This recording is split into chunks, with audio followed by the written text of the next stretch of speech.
Hi guys, John Adamson, the Rehab and Documentation Guru. Just making a video about how numbers matter. Numbers do matter. Case in point, so I went to see a patient for an Oasis discharge today. An Oasis discharge. Gotta make sure my grammar is correct here. And when I looked at him today, of course, with a lot of my patients, I tend to turn them over to an assistant because I do a lot of case openings and evals and have a number of assistants that I feed cases to, and I like that. I prefer to do assessments. I don't like to do treatments as much. It's just the way I am. So I have not seen this guy except for 3 total times. Once at the Oasis admission, started care, one at the 30-day reassessment, and then today at discharge. And we discharged him pretty close to the end of the certification, which I don't like to do because to me that looks a little bit odd, a little suspicious, but it is what it is. It worked out that way. But anyway, I looked at this guy today, whom I've only seen twice before, and when I saw him and I saw some of the things he did, I'm thinking, man, have we really made any improvement on this guy? But at start of care, I had taken 3 performance measures on this guy because the Oasis by itself does not really tell a very good story. It's not sufficient to really show impact.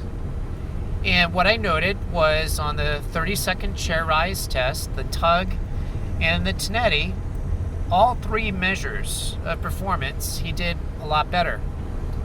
So for example, the Tinetti, he improved from an 8 to a 12. Now you're going to say, oh, well, he's still at high fall risk. Well, that's one way to look at it, but the other way to look at it is this. The minimal detectable change, or the minimal amount of point improvement that you need to show actual objective improvement on that test is 4 points, and he made 4 points. So statistically, I can show beyond a shadow of a doubt. Oh, look, a farmer's market. Farmer's market on the side of the road here in the country in Virginia. So anyway, I can show by numbers that he's better on the Tinetti. The timed up and go. At his first visit, he was nearly 57 seconds on the tug, which is pretty bad. Now, I am aware there's a ceiling and a floor effect for that particular test, or at least a ceiling for that test. But he went from a 57 to it was about 40 seconds.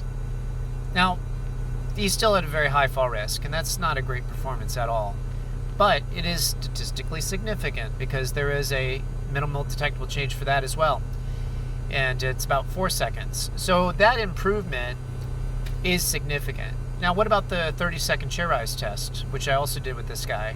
I've started doing 3 tests on most of my patients that can do it because it's just more data. I like data. Data tells me that we're doing something or not.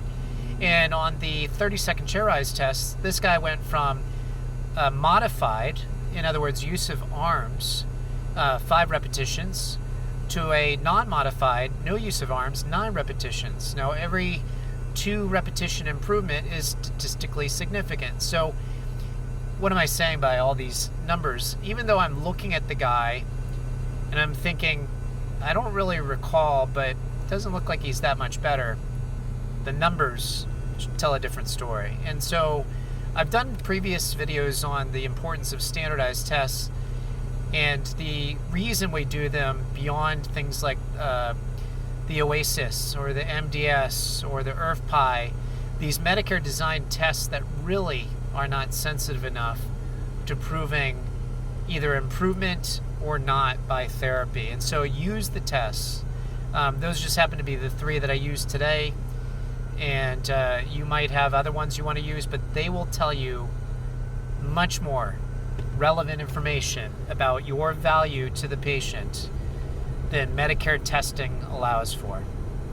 Anyway, John Adamson, the Rehab and Documentation Guru, going home and probably getting ready for at least an hour and a half of documentation, but that is what it is. Take care, and God bless.